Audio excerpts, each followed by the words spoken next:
been about 15 years ago.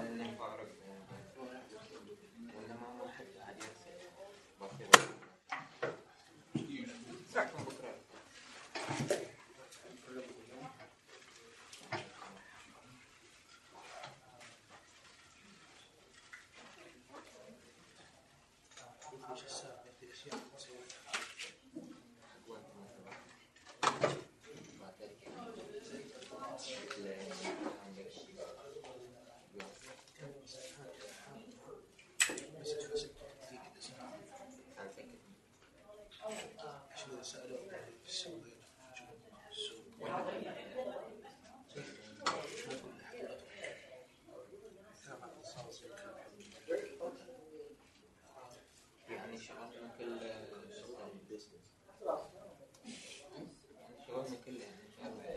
It's pretty much just an idea, right?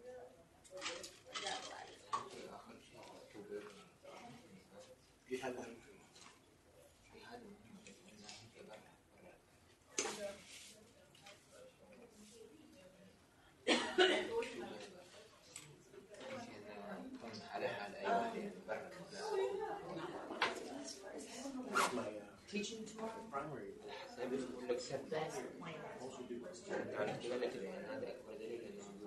What? That was probably the push.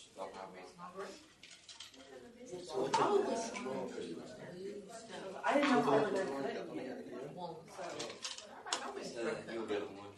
I think you're very cool. Paperwork's 373. What is it? Still Lexi. I need a sleeping bag.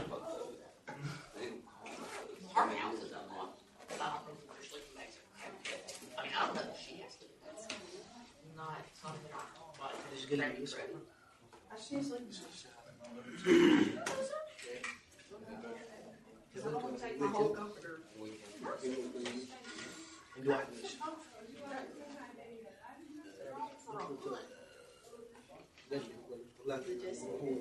don't even call like Chad or Ryan. Somebody makes some home got sleeping bag for 3 days. I'll bet.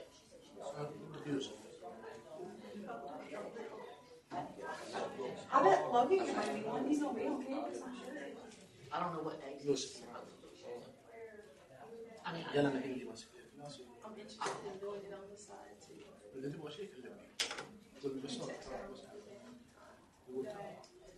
probably don't like it. I won't be careful. And I have 2 jobs. Is there a way you can get me a sleeping bag before 3 o'clock? A sleeping bag too, Martin, before 3 years. How about is it possible? Is she struggling like that? I understand. She's not like this.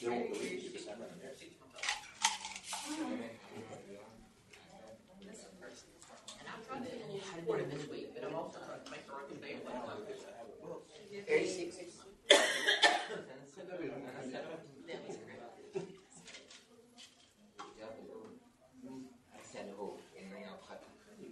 كده بس يعني Because I didn't know until last night that I was going to be sleeping. I was just like, why didn't you tell me that? Before I left. لا Wherever I left. لا بتعرفها ولا لا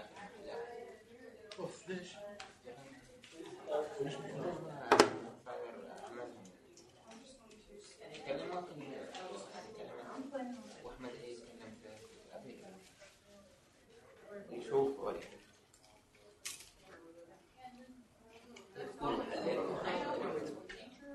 ايه شفت بلاك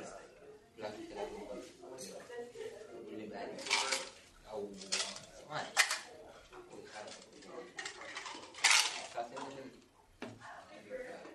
Well, okay, the little sports business guy comes up with this. Well, I'm sure you know that. And تكون بالإيميل على طول Think about it. Last car really is driving. That's. I mean, I'd be pretty good at driving cars too. I don't know how I drive. But you do really good at hitting the wall and all. So, we got like a list of do's and don'ts for you. And one of the things.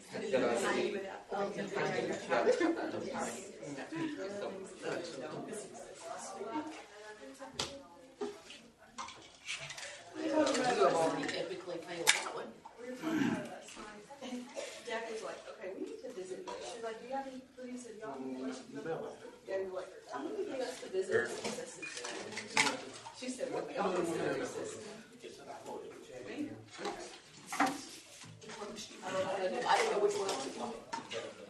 So,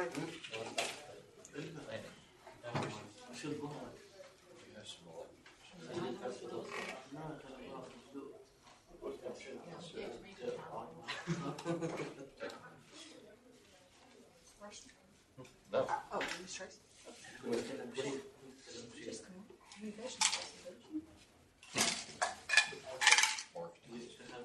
Right.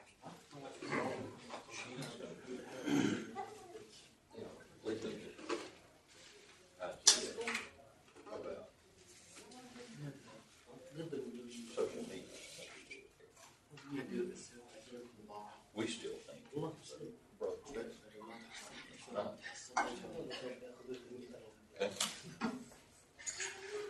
Okay.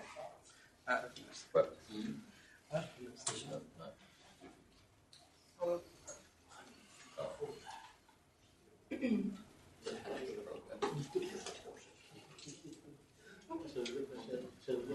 I mean, she can use stuff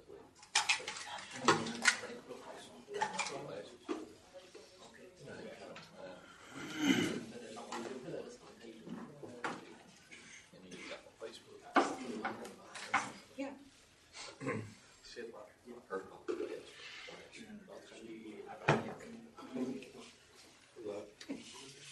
All right.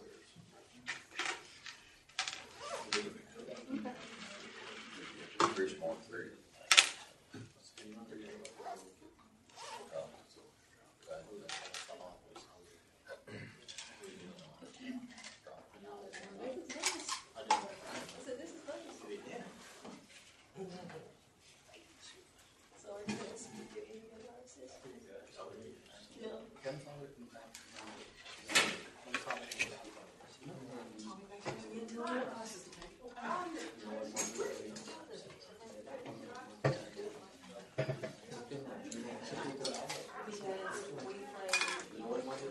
Volleyball or soccer or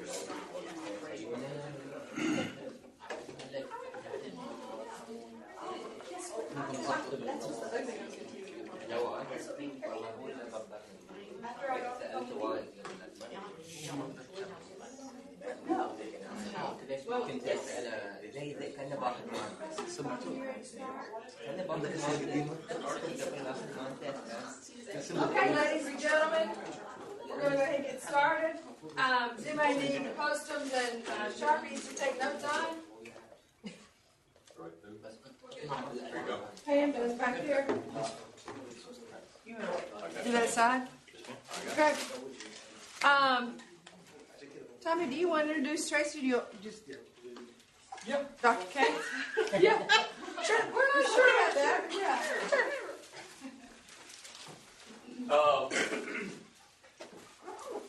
Dr. Tracy Rutledge is going to speak to us tonight about social media, and you business majors, they take a different approach to social media compared to what you get over in this building.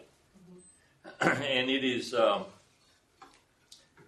they have an approach that, we think about social media, and any type of advertising, we think, bang, we're just going to send out advertising, and if it's effective, it's effective. But in Dr. Rutledge's class, social media is a two-way communication. And yes, please. And please come in. Go right ahead. No, come on, please come up. Come over here and educate these folks. All right, as Tommy said, I teach over in the communications department. And to kind of give you a little background, before I was in the classroom, my background is in public relations and marketing.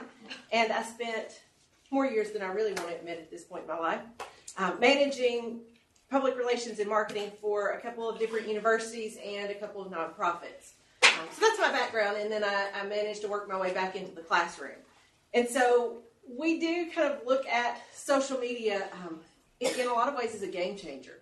I remember before social media standing at a fax machine when I needed to send out a press release, punching in number after number after number, sending the fax, or sitting on the phone for hours trying to pitch a story to a reporter, or making a trip everywhere to go talk to a donor. I remember having to pay a lot of money to buy ads in local newspaper and on local media, knowing that I really wasn't getting a good return out of it, but it was the only way I had to get to my audience. So when social media came around, really about 7 or 8 years ago is when it changed how we think about public relations and how we think about marketing, because it changed how we can get to our audience. So as Tommy said, in communications, we approach it a little differently probably than the business building, because our perspective is it's all about audience, it's all about message, it's all about listening and talking. But a big piece of that now is also, as communication people, we're having to learn to think about business people and look at our numbers and look at our tracking and see what it tells us. So what I'm going to do tonight, let me first of all tell you what I'm not going to do. I'm not going to teach you push this button, here's how to work Facebook. Okay? I'm not going to do that. What I am going to do is kind of talk to you about some big picture strategy things that can apply no matter which social media platform you're using. And so since we are talking about entrepreneurial activities, I'm going to focus more on the marketing side and less on the PR side. But I'm going to start by giving you a little context so that we're all clear on what does what piece of the puzzle. Okay? I'm going to take my jacket off because it's hot. You know it's serious when the jacket comes off. All right, so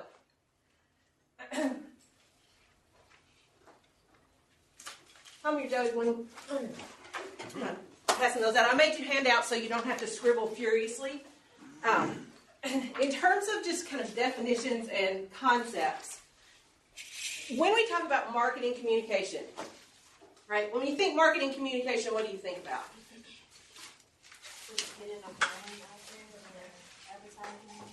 Advertising, that's the word I was looking for. So when we talk about marketing communication, we're talking really primarily about what I call paid controlled messaging. Okay? I write that ad copy, I figure out how I want it designed, I pay for the space, I know exactly when it's running. It's my material, it's my message.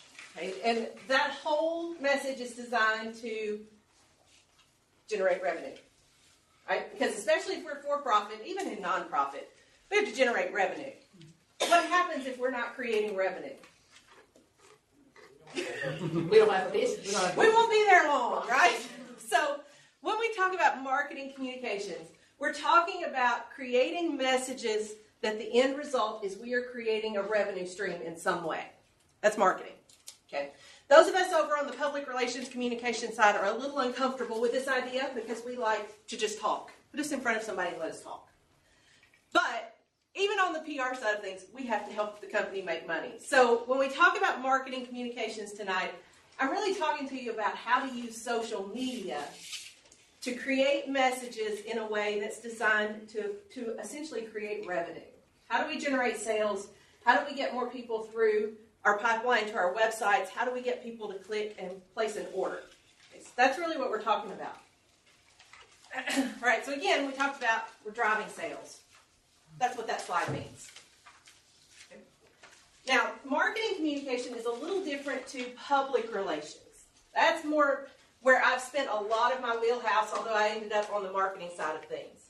And public relations is a little different to marketing because it's not so much the primary focus is on generating revenue, it's more on building relationships.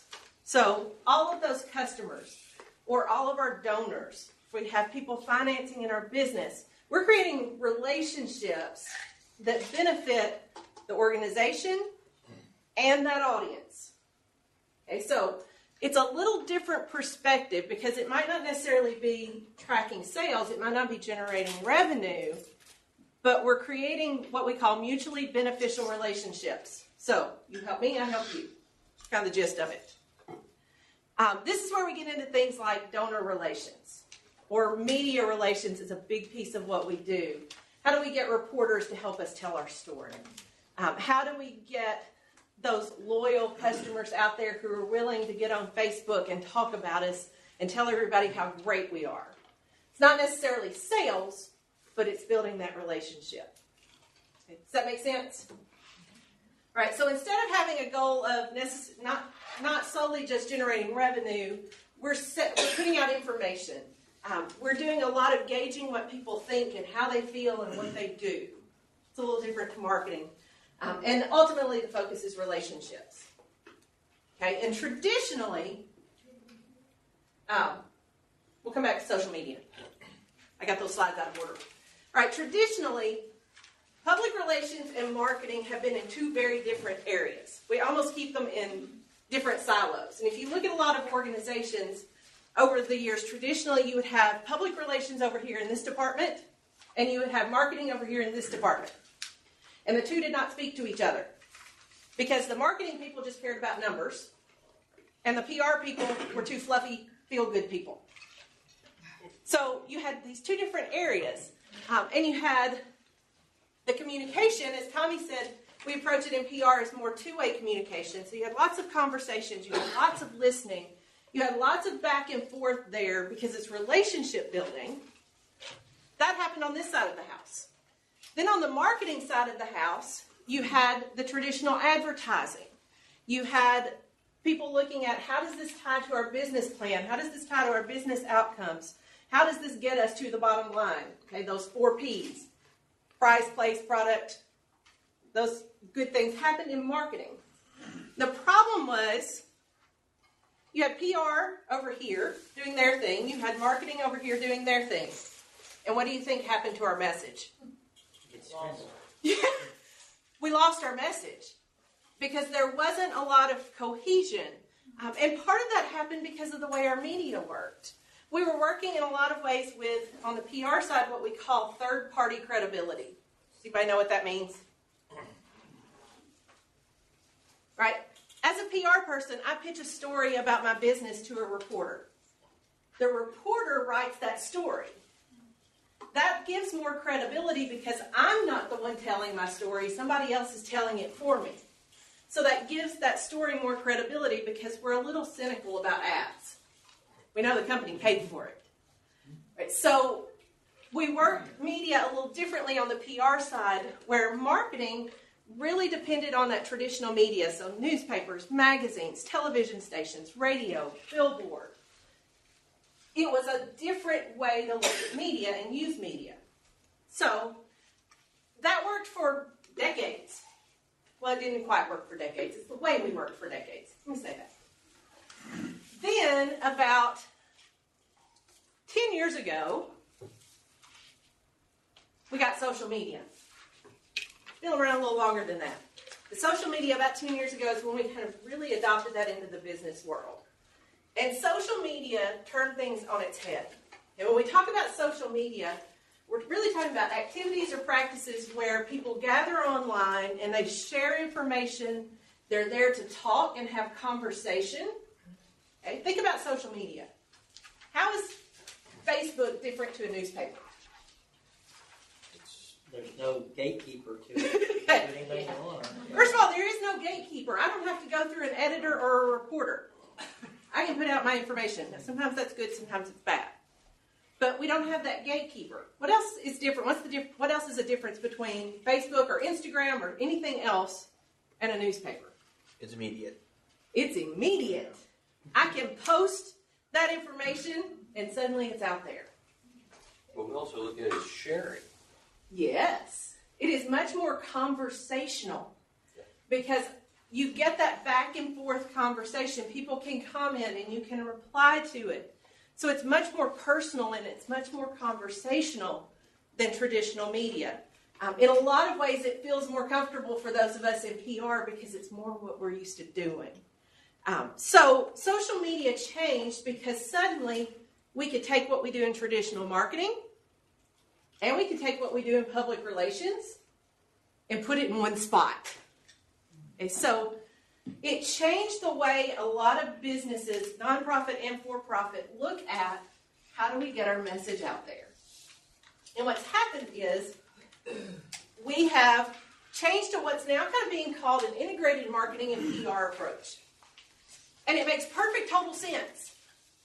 Because instead of now saying public relations is over here, marketing is over here, we say, okay, there are things that PR people are good at.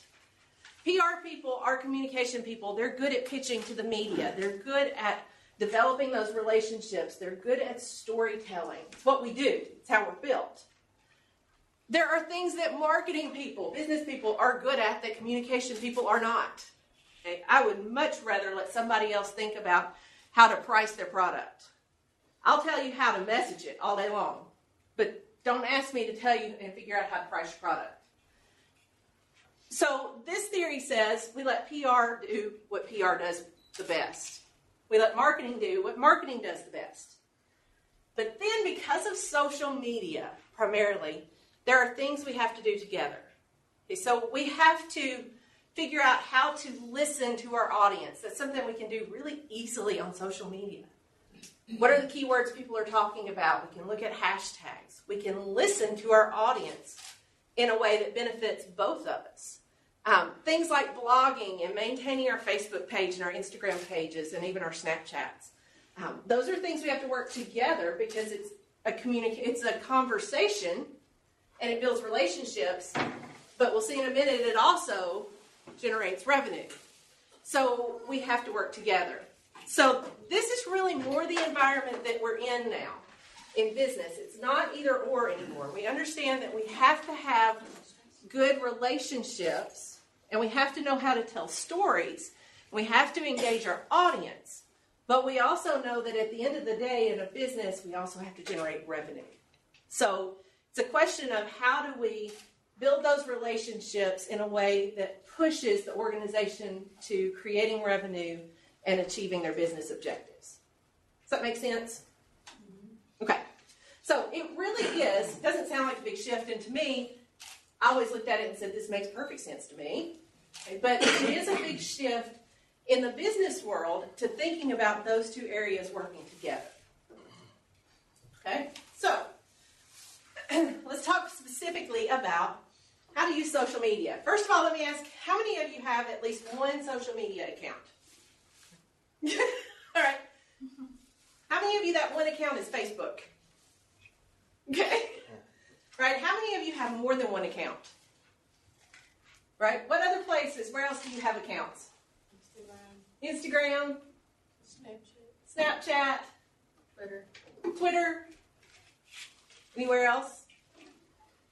How many of you have ever watched a YouTube video?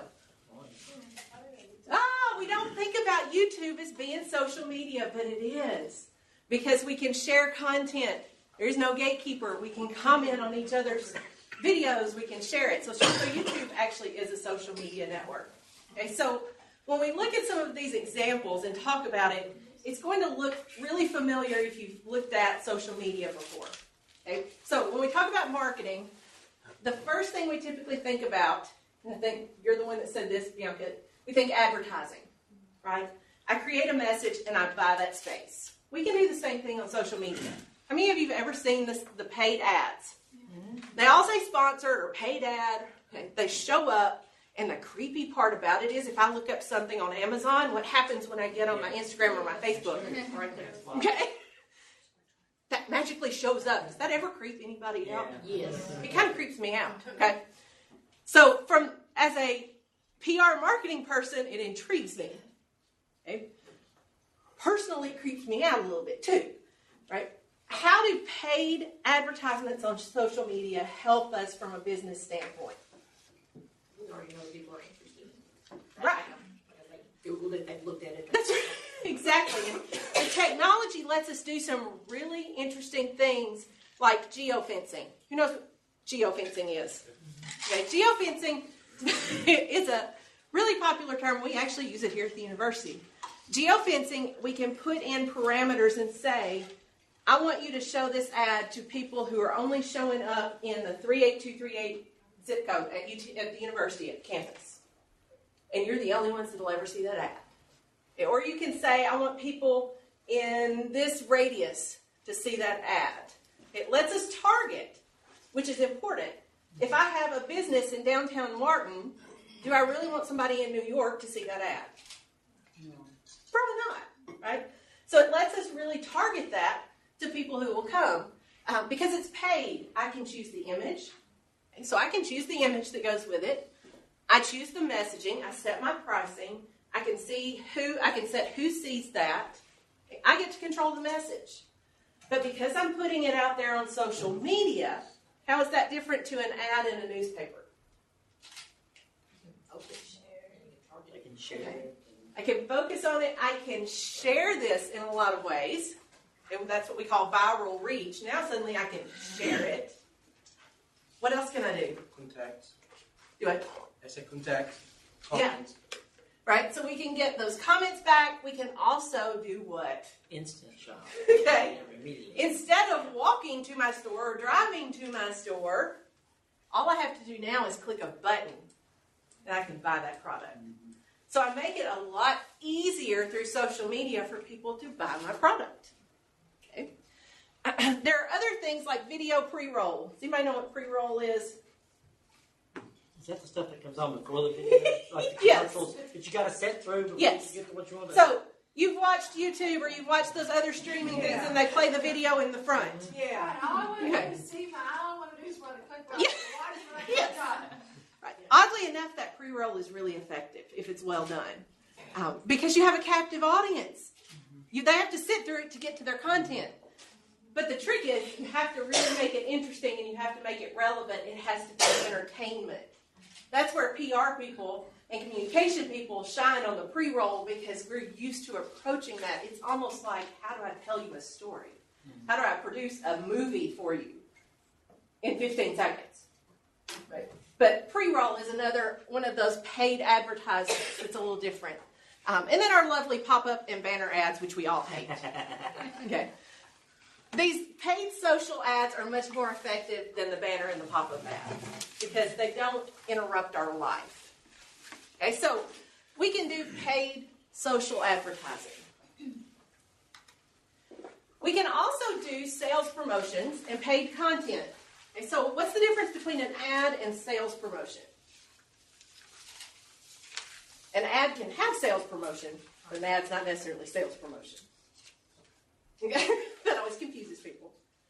All right, a sales promotion is anything that gives your customers or your audience an incentive to come to your shop or to come and buy something. So, coupons. Get 10% off. I saw one for Sammy's this afternoon. Bring this in and get 10% off. Okay? That's a sales promotion.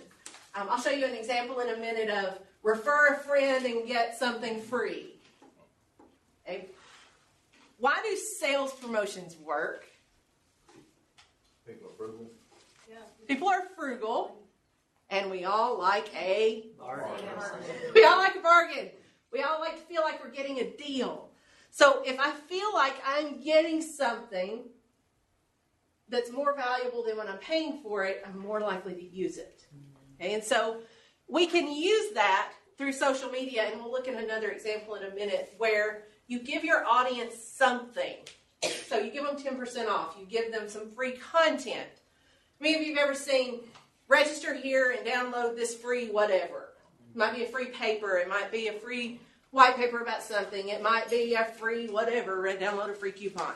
Okay. You give people something, they're more likely to do something with it. And because social media is this interactive media, it just seems to fit better than in traditional media. I'm already interacting with it. I feel like you're helping me out. Okay? That's a little different to paid content. Does anybody know what paid content is? So where you push Facebook. It's a boosted post is what we call it. Yeah. So I can create this, for instance, let's say on Facebook I can create a post. I have the ability to go in and pay to boost that post. And all that means is that Facebook serves that out to a bigger audience for me. So they don't necessarily have to have liked my page. They just have to fit some parameters that I tell Facebook, and it pushes that out. So we automatically see more people get their eyes on my content. It's really handy if you're a small business or you're a new business. Because when you're a small business or you're a new business, the name of the game is to get more people to know about you. So paid content is a way to mix in your budget and say, once a month or twice a month, I'm going to boost a post that talks about my company. Or maybe it's a sales promotion. And I'm going to boost that post so that more people see my 10% off coupon. It's a good way to get more eyes on your content.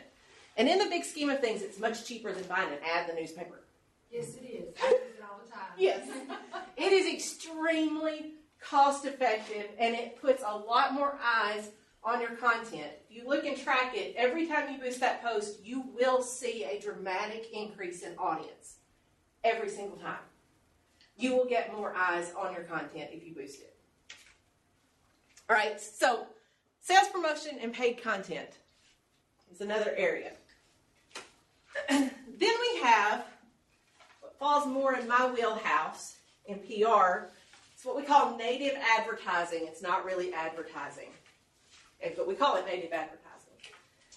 This is where I have my business Instagram, or I have my business Facebook page, or I have my business Snapchat account. It's my business page. Okay, and it's not necessarily sales promotion. It's not polished marketing. It's just me posting something today about my business. Okay, these are two good examples. Seagrove Village Market is my favorite restaurant when we go to the beach. And I love their Instagram because their hashtag is deep fried love. Who doesn't like a place that likes to deep fry everything? Okay? But it has kind of this fun vibe to it. And their voice is that way on social media too. So this was their new menu that they were rolling out. So they had a picture of their new menu, and it says, take your pick. Hashtag hungry will work for po' boys, Seagrove Village Market, deep fried love. Okay. It's not a marketing message, but is it a marketing message? Sure it is. They're telling us, here's our menu. And now, probably wasn't a coincidence that that's the specific part of their menu that they took a picture of to put out there. It's marketing, but it feels very informal. It feels very conversational. I'm not saying click here. I'm not saying shop now. I'm just saying, here's what's going on. Okay? My daughter's a softball player, unfortunately, which hurts my basketball player heart, but she's a softball player. Who loves DeMarini bats? If anybody's ever played softball or baseball, DeMarini bats are probably the best on the market. They're also the most expensive, and it's the bat she loves. So, I watch DeMarini, go figure. Okay, because occasionally they run good specials, so I can get a deal. But this is another example of, it's not a sales promotion. It's not an ad. Okay? They take a picture of their new bats coming out and talks about, hey, here's where the magic happens. It's content. Is it telling us something about their business? Sure. Okay. But it's doing it in a way that feels less like marketing and more like, hey, I'm talking to you. That's the beauty of social media, is that we can get that mix of advertising, but also conversation. Now, are they still promoting their message? Absolutely. They're just doing it in a much more conversational way. So It's very subtle. Right? So when we talk about marketing communication on social media, you have to be conversational. You have to take advantage of being subtle, thinking about your message and how to sound like you're just having some conversation. And then mix that in with the formal paid advertising and paid content. Okay, so here's what we know about content. If I include a really good picture, people are 5 times more likely to look at my post as opposed to not putting that picture on there. A good picture does a lot for our content. Now, what we also know is you go a step further and include video. And this is on your handout. If you go beyond a still picture, which will increase your viewership by 5%, we'll stop and watch it. In terms of video, this is just Facebook. Okay, this doesn't even talk about Instagram. It doesn't talk about Snapchat. It doesn't talk about YouTube. This is just Facebook. Right? We have 8 billion in 2016. We haven't had the 2017 numbers yet, but in 2016, you had 8 billion daily video views on Facebook. Think about that. 8 billion with a B. 8 billion people watching videos on Facebook, right? And as much as we like video, if it's a Facebook Live, does everybody know what Facebook Live is? Okay, explain to everybody what Facebook Live is. It's where you can just you record yourself. It's exactly what it sounds like. You are streaming live broadcast on Facebook. So you hit record and you can talk to your whole audience. We are 3 times more likely to watch a Facebook Live video while it's live than a recorded video. So, what does that tell us for businesses?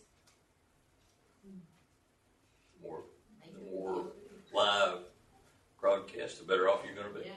Figure out how to use this live. By the way, Instagram has live. Other places have live. What we're seeing is, if you can use that live video, you are increasing your engagement and you're increasing your audience tremendously by understanding how to use that video. Okay, and it doesn't even have to be anything fancy. It could be, hey, we're going to talk to you about what's going on in our shop today. Or, hey, here's what I'm going to talk to you about. Here's a tip of the day. It can be something really easy. But because it's live, we feel like it's a special event. And we'll watch it. Right? And we also know that videos have, at least Facebook, what's called an organic reach, and it's about 135% over a photo. Organic reach just simply means I am more likely to like or comment or share a video than I am even a post with a photo. Okay, so organic reach, when I like it or when I comment on it or when I share it, not only can the people on that company's page see it, who else sees it? All of my people. That's exactly right, because I have people. Right? Now suddenly all of my people see it. Okay, and in a minute I'll show you a video that has 300,000 views on it. If half of that number likes or comments or shares, you're talking about 150,000 people sharing to their network. We get a lot of reach out of video. Okay? So video is really where it is. All right, so let me show you a really good example of a company that's figured out how to put all of this together on their Facebook page.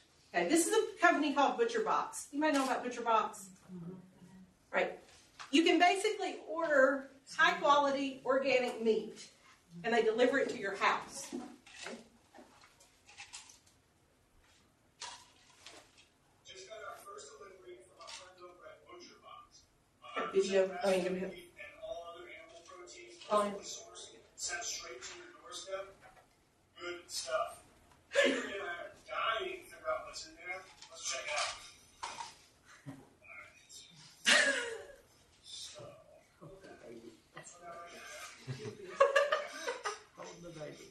We've got thin sliced beef, Philly cheesesteaks in our future right there.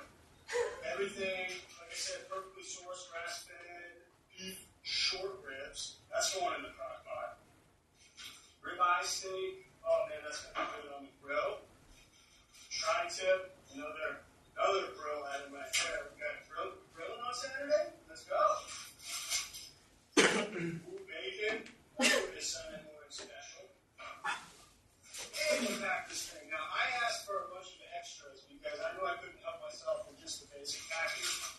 We got organic chicken thighs, bone in, skin on, all the good nutrients and flavor comes with the bone in, skin on cuts. Pork chop, bone in. That's good. Looks good. Pork chop. And what else do we have? We've got some grass-fed ground beef. A bunch of those in there. Lots of other stuff. We have a bunch of more pork chops, tons of more ribeyes and sirloin, more chicken. I mean, it's loaded in here, straight to your doorstep, guys. You can't go wrong with it. ButcherBox, let's go. Ding dong moo. Okay. All right, so now, you click the See menu, and it takes you to their nice, polished website, which again tells you the sales promotion, gives you an incentive to refer a friend, and get something for free. Who doesn't want free filet mignon? It gives us all of their marketing material, why I should sign up and use this, all from their social media. And now, what'd you notice about the Facebook post? It was like it was a happy customer. It wasn't the company, it was a customer. It was not a paid, polished, produced ad. It was a guy holding a cute little baby talking about what comes in this box. But by doing that, what were they also showing you? I think Every product they had. is that was real. I mean, that was what every 30-something could see themselves doing. Absolutely. And you see the box sitting there Yeah. that it came in. Right. He pulls out the cooler bag because who hasn't wondered how in the world does this get to my house? Right? Then he starts pulling it out and you can see how it's packaged. Not only can you see how it's packaged, he's telling you what comes in it and that you can add extras. He's giving you the elevator speech for ButcherBox. But it doesn't feel like an ad. It feels like a happy customer who has a cute baby. I started watching that and I realized I sat there and watched the whole thing. I thought, I'm watching a video about a meat box. But you know what I did? You clicked on it, didn't you? I clicked to see more, see our menu. Absolutely. It got me to go through. If I had seen that as just as a regular ad, I probably would have never paid attention to it. But it got me to click through. Okay, that's the power of social media and marketing. We can take that conversational tone, we can take what feels very informal, but use it to generate leads and use it to push customers through to our websites, and we can use it to sell products. And that's something that we could never do in the same way with traditional media. Okay, so part of what you have to think about with your social media, some things to make it work. Then I'll finish up. Oh, there we go. Right, I put this slide in your notes. I'm not going to go over it, but basically the point of this slide is understand the different social networks and know where to put your stuff. And because each social network is a little different. Right. So here are my keys to success. Know your outcome objectives. Are you increasing sales? Is that what you want out of this? Or do you just need more eyeballs on your Facebook page? Do you just need to reach more people? Know your objectives and choose your content to help your objectives. If you want to increase sales, figure out how to use sales promotions. Figure out how to use those paid advertisements. If you just need more people to know you're out there, boost those posts. Get more people to you. Know what your outcome is. Know your audience. Put the right message at the right time in the right place. If you remember that sentence, you'll be in good shape. Put the right message in the right place at the right time for your audience. Learn how to create a content calendar. Content calendars are something we talk about in communications a lot. Basically, it just means kind of plan your content. So I know on Mondays, I'm going to have a theme on Mondays. Or I'm going to have a theme on a Wednesday. You can do some of those common things and start to build yourself a calendar, and it makes it much easier to manage. Okay, and then the last piece of that is understand analytics. On the comm side of the house, I say this to my comm students, and they all look at me and go, really? Then I make them do it, and they're like, oh, this is great. Right? But understand analytics. Understand how to look at your Facebook insights and see if it's telling you if your audience engaged. See when they're interacting, what time works best, what posts work best. Learn to use things like Google Analytics on your website that will tell you, are they coming from Facebook? Are they coming from Instagram to my website? That is a gold mine of information because it helps you develop your strategy. Yes. Dr. Pepper, 10, 2, and 4. Yeah, there you go. That's the old Dr. Pepper. Yeah. Young folks won't understand that, but that's what they used to have on the bottle. Yeah. Seriously. Yeah. 10, 2, and 4. So this is your time. So understand your analytics. Understand how to read those numbers and figure out what it's telling you.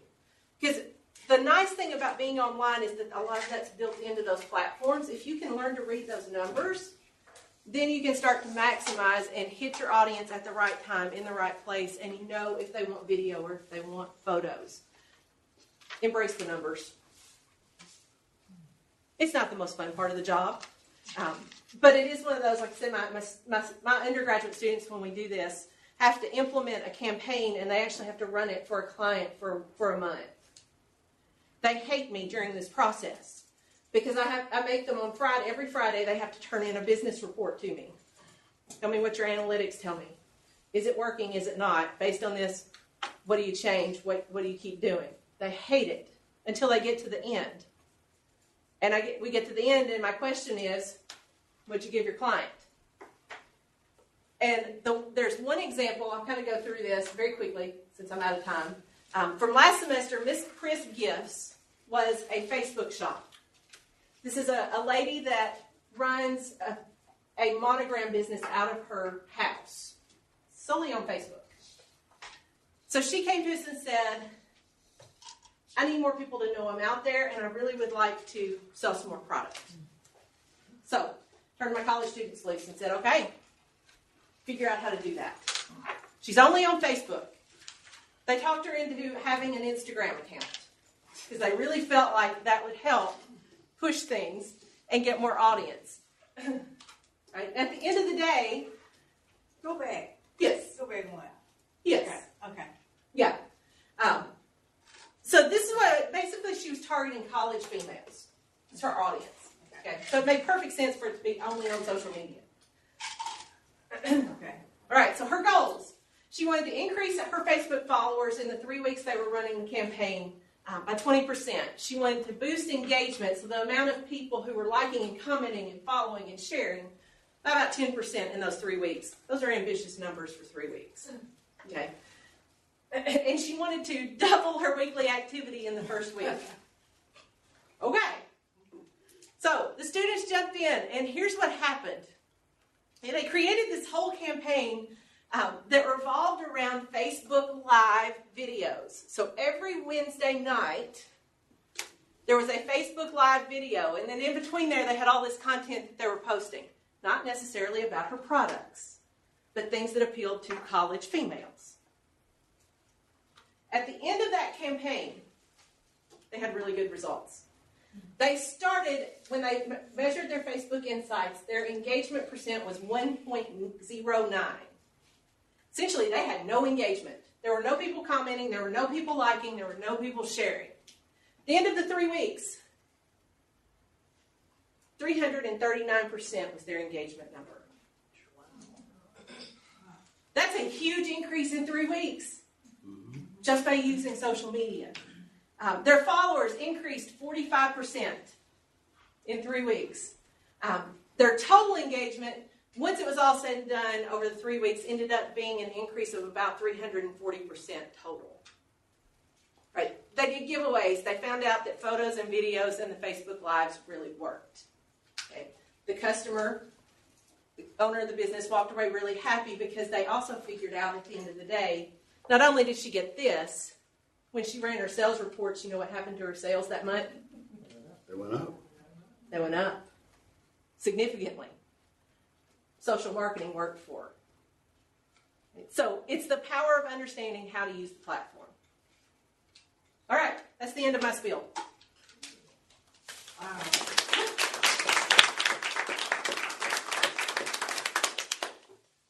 All right, did y'all get the other spiel? Anybody have any questions? That's good. Dr. Rutland? Yes. Questions? I want to do that. Absolutely, everybody wants to do that.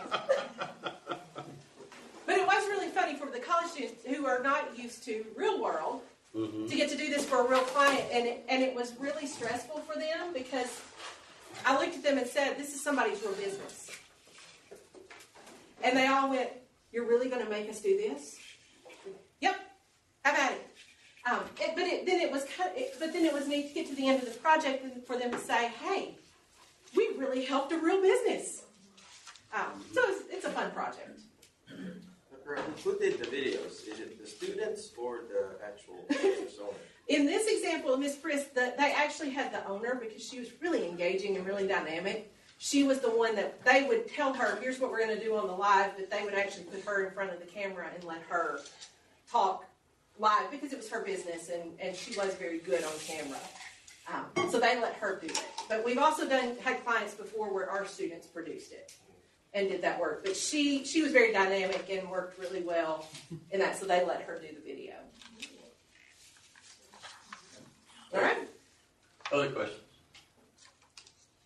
How can they reach your students? Well, I will go ahead and plug that. I teach this class in the spring, so in the spring semester we will be looking for clients. Yeah. So, so if you are interested, let me give you my email. Have you done this for nonprofits? That's my Yes. question. Okay. Now, I started off and I told you that business marketing does not teach the depth of this that Dr. We teach a different side of it. Well, Tracy does some different things. Now, is that ut.utm.edu? Yes, utm.edu. Yeah, T. So Rutledge you don't at have to have the UTM. UT No in UT, there. yeah. Yeah, no UT. Lou said you can go to the UTM website, go to the communications department, and then look under faculty and staff and I'll read it. We'll just search your Facebook. Yeah, I got a question. I don't do Facebook. Joey's got a question. Okay. Tracy, I mean, I keep hearing people tell me all the time that only old people like us are on Facebook, young people are not. What's the next big thing, or what do you think What's coming? platform's going to be, or where are we going to move to? That is a good question. And what we're seeing in terms of demographics, Facebook is shifting. The audience on Facebook is getting older, which makes perfect sense. The audience on Twitter is 40 plus. It tends to be older. It's older too. Instagram is where your millennials are. Snapchat, which is really hard to get your head around and it's really hard to use because of their platform a little bit. That's where younger audiences are. So it really does depend on your audience where you go. If you are really targeting that 40 to 60, Facebook's the place to be. I think there are also good arguments for having a Facebook page, period, because if you search for a company, one of the first things, because of the way Facebook is built, it's optimized, one of the first things that's going to show up in the search results will be your Facebook page. So I think even if your audience isn't necessarily the best fit for Facebook, I think there's a good argument for having a Facebook business page because it is a place that's going to show up and people are going to go look for you there. I've done that before. I've gotten on Facebook to look it up and looked up a company and they didn't have a Facebook page. My reaction was, why don't these people have a Facebook page? So it's almost like people are using Facebook now as a website. So they almost don't seem real, like a real legitimate company. Yeah. You know what I mean? Because you would think a real business would have that. Yes. And it makes it almost seem like they're not. That's right. You kind of go, well, why does this person have a Facebook page? Yeah. You mentioned earlier the targeted ads, and that from a professional perspective they're very cool, but from a personal perspective they scare you a little bit. Yes. I've heard a lot of people talk about that. A lot, especially the older generation. I think they get pretty scared by it. But I've kind of grown up with that, and so it doesn't really scare me as much. Do you think that that's going away, or like they're going to do anything different about it? Or I think we're going to see more of it. I think we're seeing it become more sophisticated. It's not as in your face anymore. Right. It's moving more toward kind of what I would call that native advertising. It's more part of our general flow. It shows up in our news feed. It shows up not so much like those old pop-up ads that are just in your face. I think we've gotten more sophisticated with it, and I think we'll continue to move that direction. So do you think that they're a bad idea or a good idea? I mean, no, you paid advertising? The targeted advertising. Yes, I think it's beneficial. And in terms of money, you will spend much less money on paid targeted social ads than you will trying to buy ads in general traditional media and be able to really target and hit your audience. So I think in the end, it's really cost effective as long as your audience is on social media. I think it's very cost effective to do the paid advertising. I was very sure. Do you have anybody that might be interested in internship? We always have people interested in internships. Okay. So yeah, absolutely. Can I see you after class? Absolutely. Thank you. Go ahead. Next question. You mentioned that Alma was very engaged So after the 3-week period that you all had, you released her. We turned it over. You Yes, turned it back over to her, so she has control of it. She does. She looks at it. And she does. The students left her with a content calendar and a six month plan. It Okay. said, "Here you go." And last time I checked, she's still actually using that plan. Okay. So we're about a year out from it now, and she's kind of tweaked it and using it as her own, but she's still using the plan that they gave her. I do the boosting and paid ads, so it's still good, right? Yes. Yes. This may be a totally different kind of advertising or sponsorship, but are blogger ads and blogger sponsorships, is that a totally different kind of ad than media? Yeah, it's social network? that's a little different animal. It's still advertising in it, but it's more on the PR side, what we would typically call a paid spokesperson. It's still effective. If you get the right blogger and you get the right place and you know your audience is there, that's not a bad route to go. You just have to really know your audience and know where they are to make that work. You talked about know how to use your analytics. How do you go do that? Like Google Analytics, is it like a tab? If you go, in fact, Dr. Melanie Bruce actually teaches. She teaches Google Analytics in her social media class. There's a code you put on your website, and then it gives you a dashboard. You log in to Google. It's free. You just have to copy and paste that code in. Then it gives you this little dashboard that gives you a tremendous amount of data that tells you how long they're staying on your pages, where they're coming from. Are they getting there from a search engine? Are they coming from Facebook link? Are they coming from Instagram link? Even how they flow through your website. So are they starting at the home page and going through, or are they jumping in the middle of your website? Google Analytics tells you a lot of information. Facebook has Facebook Insights if you have a business page. Facebook Insights is tremendous. It gives you a lot of information about that business Facebook page. It's just a matter of learning how to read those reports. But there's a lot of information you can get from Facebook Insights. Okay, so how do you get the code? If you have a Google account, a Gmail account, just go to Google Analytics. You can Google Analytics. Okay. And you just go in and you set up you put in your web address and you set up some information and it gives you the code and you just copy and paste it in. The one I started off with, I said, Tracy gives a different view of the idea of marketing from what we teach over here to a large degree in the business school. But, Emily, marketing major, you need to sign up for a class. Yeah, absolutely. I mean, you will learn a different view and a deeper view. Nobody asked her the question that I'm going to. Rumor has it that your students in your class were surprised when they got target ads about the class on their Facebook. Yes, I did that a couple of years ago. They were surprised. We were talking about the fact that you could target through advertising. My students didn't believe me. No, you can't do that. So I went in and actually created an ad for the class, just for them. It's a special message. Put in all the parameters. They got the ad. And it was really funny because they started showing up in my office saying, "Did you do this?" Yes, I did. Point made. So yeah, that story circulates now. I haven't done that in a couple of years.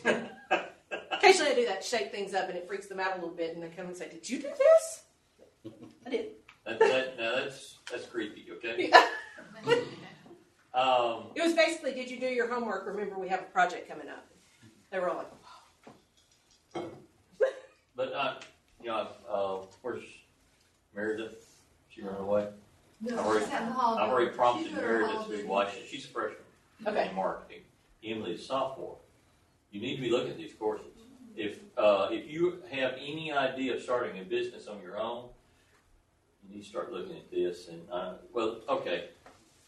college students, did you see what these chronologically challenged folks were doing? How can I get her students to work for us? When you graduate, college students, you're going to face a market that if you have skills, people want to hire you. sometimes they'll hire you and say, "Oh yeah, you know all this social media stuff. Make it work." Mm-hmm. And all of a sudden, oh gosh, wish I had Tracy's course. Now, of course it is, but I would advise you to consider deciding what you're going to be taking like next semester. Okay. Yes. I tell my comm students, my communication students, if you want to make yourself marketable, go take some courses in the business building. And I try to send. And I would tell business folks, come over to Gooch and take some comm classes with us. I think it's a great combination together. It is. Mm-hmm. We teach a theory that is different from communications. Yeah. It's different perspective. Yes. Yeah. Yeah. All right. Thank you, sir. Thank you.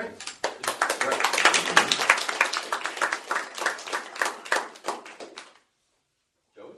All right. Austin, we ready? We got ours on top. Right, come on down.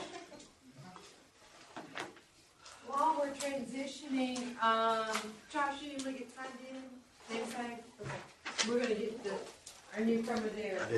I did sign up, but I couldn't find this building. GPS led me in a different direction. I ended up going in the library and I asked them where, I pulled it up. Yeah. And they couldn't find it, and I pulled up the map that was on there. I couldn't find anything on that. But I asked a student. And a student said, it's the long building over there by Wendy's. Yeah. And I'm like, well, that really That helped. lights the bulb right there. But it did help. I mean, I found it. Get one of those registration forms that gives you email on it. So you can register. I did. I'm grabbing some stack. I'm looking. Okay, good. Okay. Yes, ma'am. I'm looking for my name. Alphabetical order. I want to thank you. I was kind of following along with that, Well, we brought it as. but I don't see it. I got You got 5. You got 5. How long ago Yep. did you read? That's through Emily. This week, probably, maybe last week. That was Charles. It was Mr. His Johnson sitting next to me.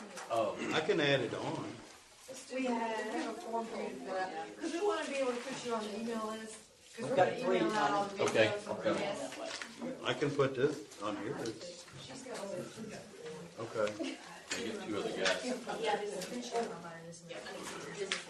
We don't want to miss it. Okay. Very self-explanatory, except that online with the drop-down bar. I did But- this.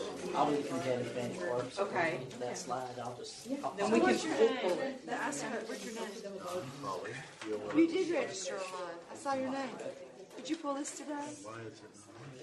No, I just put the 2 on there that you told me about when I I'd came in. forgotten you did register. I remember him, but he did register. I It remember was a seeing little it. late. Because I couldn't remember where I placed your name, but I could, somewhere I placed it. Somewhere. Okay, so yeah, you can go to Do I need to do this again? No, sir, you don't. Since you already did. We won't make you do it twice. Oh, man. Move on. Now, we've made enough racket. Roger, you ready?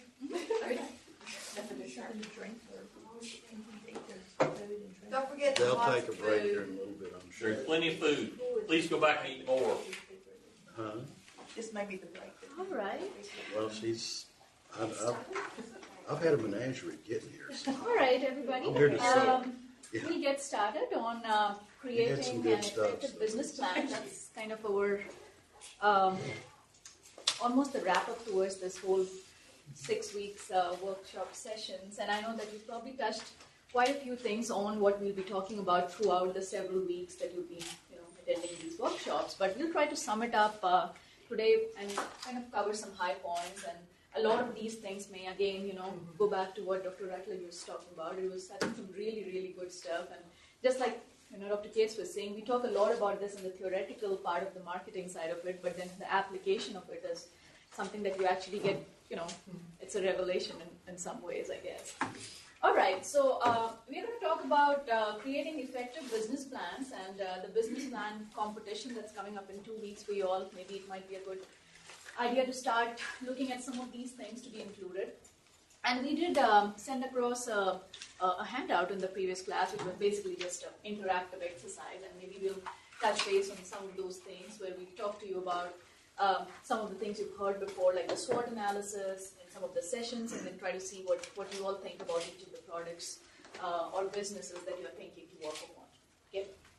So my name is Dr. Rashna Tiwari, and I'm an ag business professor in the College of Ag and Applied Sciences. I work with Dr. Joey Melhorn, and we work together in several different competitions that we coach students for, especially the National Ag Marketing Association competition, which is more of a marketing plan, but we do cover some of the aspects we'll be talking about, and then some other competitions that we've been working with students on, and also in several classes that we talk about this.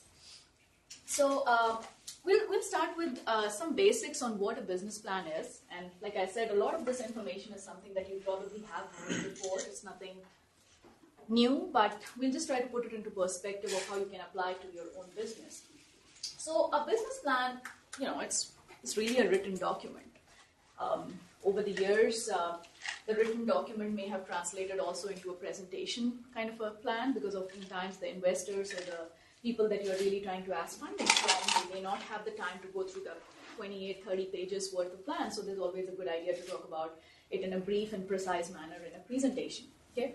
So a written document that's prepared by the entrepreneur that describes all the relevant internal and external elements and strategies for starting a new venture. So in other words, you're trying to tell them, why do you want to fund my project or my business, right? And it is also an integration of several different mini plans or functional plans, like marketing plans or a sales plan or maybe a manufacturing plan, and also maybe human resource. So what are the different kinds of elements that you are integrating in all of these areas and trying to bring it into one big holistic picture in front of your investor? So what are some benefits of a written business plan? Well, one of the nice benefits obviously is that you are going to make your own plan, and that's why you have to make some choices, right? So when you're thinking about investment and you're thinking about starting a new business, there's so many different ways you are thinking about going, right? Should I take route A or route B? But when you're actually thinking about writing it, that's the time you have to make that choice, right? So all those different multiple choices that you have to be finally put into paper, right? So that makes it easier for you to actually make a choice and go a particular route, and maybe also have a backup route as part of the business plan, which will be your risk management strategy as part of the business plan. It also provides the documents to all your creditors, the people that you are wanting to go ask for funding, as well as your customers, right? To show what you're exactly doing, why is your product valuable, and why should people buy it, right? And it also improves thinking, decision, communications, and memory. Okay. Now, I've listed about 10 reasons, but I'm sure if we go around the room and talk about each of these different ideas or businesses that some of you all may be thinking about starting, I'm sure you can add to that list based on what you're trying to sell, right? But first and foremost, obviously, if you're going to be looking for investment, you're wanting to write a business plan because you want to ask people for money, right? Or for investment. You also want to see whether your business idea will actually work, right? So it's kind of a test plan too, where you're trying to create, a situation, trying to put maybe a beta run to it or a project to it, and then try to see if it's actually feasible. You may also want to see each area of the business, okay? And you may also want to set up milestones, and I'll come to that towards the end of this talk, where we'll see how we can actually set up a planning timeline by using, different ways or different software or strategies. Okay? To learn about the market, that is a very important part of the business plan, because you're going to actually do market research, right? So far, you know some idea about who you're going to be selling, what are the people you're going to be selling, and that's where what Dr. Ruffles was talking about will come into play, right? In the marketing plan, you're going to be actually outlining what are the different strategies you're taking. Are you going to be using social media a lot? Are you going to be doing direct selling a lot? Or are you going to do something else that will probably be beneficial for your business, right? So those are places that you will put in all those elements. And then you're going to be looking at determining your financial needs, which is where we will talk a little bit about budgeting or creating, a statement of cash flows or income, so that you can see that are you really getting, the worth of what you're going to be putting into your business. It's also to monitor your business, it's also to attract top-level people, and to devise a risk management or a contingency plan. Like I was saying, if you're not going to go route A, or route A fails, or plan A fails, you can go and take route B. So those are some reasons why you need a strong business plan. Now, this is where I was talking to you all about the presentation part of it. So how detailed your plan should be, that again goes back to what kind of business you have, what is your audience, right? And what is the purpose of this plan at this point that you're working on, right? So a mini plan would be generally a smaller plan, which is more concise. It will still have some critical details, okay? But it is definitely a lot shorter than the working plan, right? Which is a lot more detailed, which has a lot more information, right? And then you can also have a presentation plan. Like I was saying, a lot of the time these investors or the people who are ready to fund you may not have the time to go through the huge information that you're going to send them in a package or, to read through them. So you may also want to always keep handy that little flash drive which you can just plug in, and whenever they are, can you talk about your product? Yes.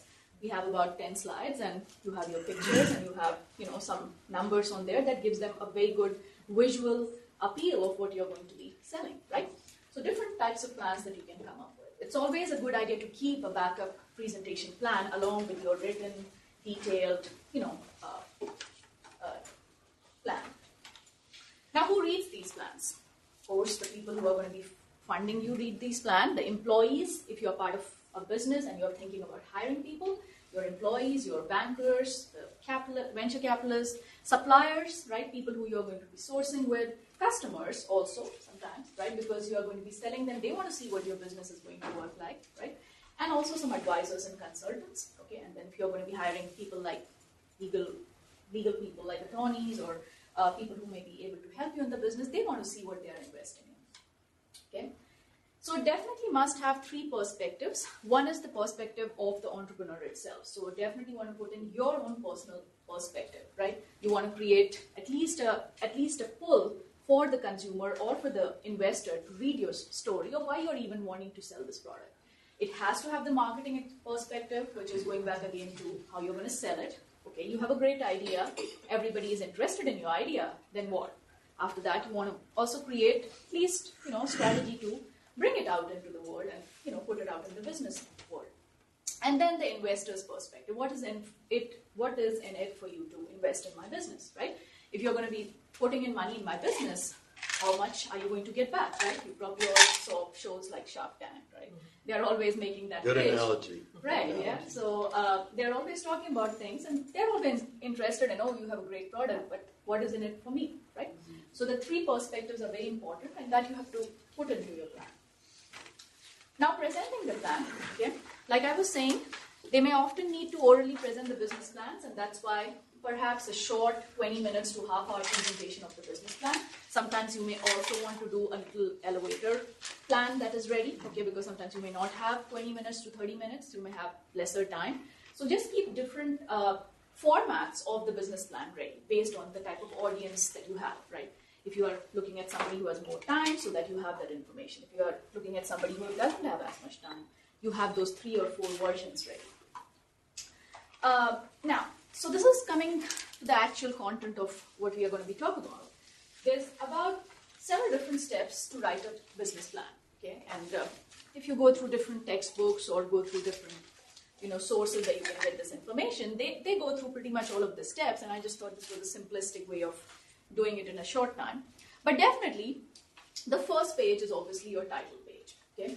So that is where you will actually talk about the name of your business, what you're selling, maybe a nice graphic or a logo or something that stands out so that it sticks with the people who are reading it. The next is your executive summary, which is nothing but a short abstract, right? So it's always a good idea. Most of the people that I talk to, they suggest that it's a good idea to probably write that after you have done the entire plan, just because you know what is in the entire plan, and that you can pull in the high points and write a little paragraph or short description that says what you're selling, why is it important, why do you want to invest in me, and where are you going with it down the line, right? Then is your company description, in which you actually talk about your company, right? So we did that little handout last time, and we circulated it for you all to think about, so maybe we'll talk about that in a little bit. But that's where you're talking about what you're selling and what your unique selling proposition is, right? Your value proposition or your unique selling proposition, which is nothing but what you're selling that's setting you apart from your competitors, right? Your USP. Then your actual product and services, okay? Are you selling one product? Are you selling 3 or 4 different lines of that product? Are you selling products for a different audience? Within your target market, do you have like a sub-target so that you have different products for each categories or each market that you're looking at? That would be your products and services. Then you talk about the marketing plan. Okay, I have some of our students here, Jacob and Chaz. They're working on a marketing plan for the NAMA competition coming up in the spring, and the whole part of the whole activity in the class is to work just on the marketing plan throughout the semester. So they are working on a very detailed marketing plan. Things like they've done target market research, they've done some industry analysis, they've come up with numbers on where they're going to be selling their product, and then now they're working on things like promotion and finances. So those things will be part of your marketing plan. Then you have the actual operational plan in which you are looking at the actual day-to-day processes, right? Who are the people that are going to be working on creating this product? Who are the people who are going to be looking at selling this product? What are some of the operations on a daily basis, right? Who are your employees? Who are the people that you're working with? Then management, okay? So obviously what kind of company structure it is, okay? So that's the legal part of your business, is it a partnership? Is it a sole proprietorship? The legal aspects of your business. And then last but not the least is your financial plan, okay? So that's kind of a good simplistic way of thinking of the different steps of writing a business plan. If you also go to sba.gov, they pretty much recommend the same format. I just thought it had nice items on there, which probably the previous schematic didn't. That was the funding request, which I think is a good thing to put before your financial projections, because the investors would like to know what you are really looking for, at least an ask amount. And then an appendix for some people who want to go into details and talk more about what they are doing within the business plan. Okay, so put in things such as letter of intent or some kind of contractual agreements from your suppliers or customers and things like that. Okay, so let's go into detail about each of these real quick. The first is the executive summary. I really like that quote. All too often, what the business owner desires is buried on page 8, right? So most of the times when you're, scanning through a huge business plan and you really have the content, you really have what they are looking for, but it's probably somewhere down, during the whole process of making it or writing it or preparing it, you forgot to put that in the highlight, right? So the executive summary should really reflect what you are trying to do, right? It has to be a short introduction, and it's very critical because several times they might only read the summary, right? They may not have the time to actually go through your plan. So this is kind of the most important part of the plan. Okay.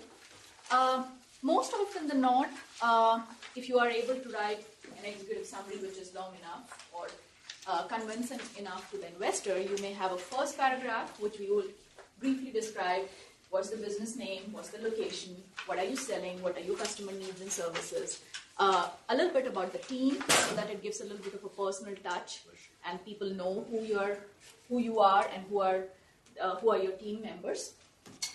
You may add a subsequent paragraph with key details such as projected sales and profits, unit sales, profitability, keys to success. Okay? So, and last but not the least, if you are doing a presentation plan, it's a good idea to have a little visual on your executive summary. That's really engaging. For example, how in the previous talk we saw the last video. Of course, that was towards the end, but it was kind of the like the big highlight of the presentation that really showed what she was talking about throughout the presentation. It really summed it up and brought it all full circle. So something like that might be a good idea to add. Then the business concept. Okay, so two things in the business concept are important. First thing is that this has to be some evidence that a product or service is viable, right? So you've got to be telling the investor why you are selling this product, and this product is really something that will continue to work, right? So some kind of evidence it has to be, and obviously that evidence is going to be backed by data, right? So you have to do your research, you have to come up with some supportive, legible data which is credible also, and which is also that people can refer back, okay? And there has to be a value proposition. Okay, so a value proposition is nothing but what the customer sees the utility of your product is, right? And also what sets it apart from the competitor, right? So these two things have to be in your business concept. Then you talk about the problem, the opportunity, and the need. Okay, so first thing first, even before you talk about your product, you have to talk about what your product is trying to satisfy, right? So in order to create that, you have to set the stage of, okay, what's going on, right? I mean, if there's a need that you're trying to satisfy, for example, I mean, we teach ag business, so, going back to, one of the products that we are doing, for example, they are doing a product on managing cover crops, right? Which is basically a soil management tool for people who are doing row crop operations in this area or other areas, right? So cover crops are, grown for soil health, and they are actually trying to market an equipment that can, manage cover crops more easily than traditional ways of managing, right? So something like that. So you have to create a stage for your product, right? You have to say why this is important. Is it an environmentally beneficial product? Is it a product that's good for, consumers within a particular age group? What are some of the issues that are going on? And then also it's a good idea to provide a problem scenario, right? So oftentimes I was telling some of the students, and I've seen that from some of the previous competitions or, places that we went seeing about the business plans or marketing plans, is that it's a good idea to create like a personal situation, even though it is a hypothetical situation, but just create some more personal image of somebody, who is going through that problem and how your product is going to solve that problem, right? So a scenario may be a great idea to add there, and you can actually just create that hypothetical scenario to show how your product is working. Also, keep your solution very simple. Okay, you may be selling a technological product like an app. You could be doing maybe some other thing which is very, very technical in nature. So although you want to put those details, but at the same time also try to keep it simple, because there might be some of the people in that deciding board or the people who are looking at your plan, who are going to be making the funding decision, may not be able to understand that all as well. So while keeping it simple is important, you may always keep that, add that information in the appendices, right? If you have to have details. But try to keep the solution very simple, that is easy to read, that gauges your audience, and that lets them decide, okay, is this for me or not? Talk about the benefits and advantages, and also talk about some barriers to entry. Okay, so these are things which will also set yourself apart from your competitors. Have you already thought about patenting it? Have you thought about creating a license for it and things like that? Okay. Another thing that you want to add in your business plan is your company's status of progress. Okay, this is very important because most of the times when you are going to be asking for amount, sometimes it may be a brand new startup. Okay, so you may not have a lot of information on there, but sometimes you may be asking for continued funding, right? You may be already 2 or 3 years into your business, but you are asking for expansion funds. At that time, it might be a great idea to add what you've done so far, how far off are you into your business, and how have you used the previous funds in the most efficient or useful manner, right? So those kinds of things will also build confidence of the investors in your company, right? Some things like domain expertise of management and staff, right? So if you're selling an agricultural product, for example, or if you're selling an app, for example, or something else, maybe a clothing line or an apparel line or something like that, you have to show some kind of expertise. Why are you an expert in that area? Do you have a degree in that area? Do you have some work experience in that area? Do you know people in that area? Why are you able to have that expertise in that area? You have to back up your knowledge in that area. You also want to put in some letters of intent if there's customers who have already expressed interest. Okay, have they provided you with some letter of intent or some kind of commitment? Any strategic partnerships? Do you already have maybe an agreement with a retail channel that is ready to market your product? Great. I mean, you probably can put that in, right? Or maybe an online way of marketing. Just something that shows that you are already making effort for people to know about your product, right? You can also talk about the product development status. Where are you in that stage, right? Are you in the alpha testing or the beta testing? Or is the product just ready to be launched? Are you about 60% ready, about 80% ready? And I think it's also important to be pretty honest in that point in time, because if you say that your product is ready to go and they are ready to launch it tomorrow and it's not, that probably just creates a lack of trust. So it's a good idea to be very honest and tell exactly where you are, and if you're lacking some resources, they may have the resources to back you up, right? So it's a good idea to put that status of your product. And not to forget, we have to talk about contingency planning or reducing risk, right? What kind of product are you selling? Are you selling, again, if you're selling a product that is, in a technical industry or in the ag industry or maybe in the general business industry, in the educational industry, whatever kind of business that you're looking at or the industry you're looking at, what are some plans to manage risk, right? Do you have some kind of, alternate plans if this fails, okay? Do you have a personnel management plan? Do you have a plan to, and also talk about things such as where your liability issues are, right? Are you keeping your business and your personal liabilities separate, right? So things like that, you have to put a contingency plan. Okay. Now, Dr. Mellon is going to talk about the market and competitive analysis, and then we try to do a little interaction with the handout we circulated so we can see what you all are thinking. Because it's coming close to your business plan competition, so we would like to hear some of your thoughts and see if we can provide some feedback and some help on that. All right, thank you, Rush. Remember, I talked a couple weeks ago about competitive analysis and the 5 forces and things like that influence your market when you get into it. And we would like to bring it today and talk about that key piece of your business plan, because remember, an investor wants to know are you a good investment for their money? Or a banker would ask the same thing. Are you a good risk for my bank's money to give to you?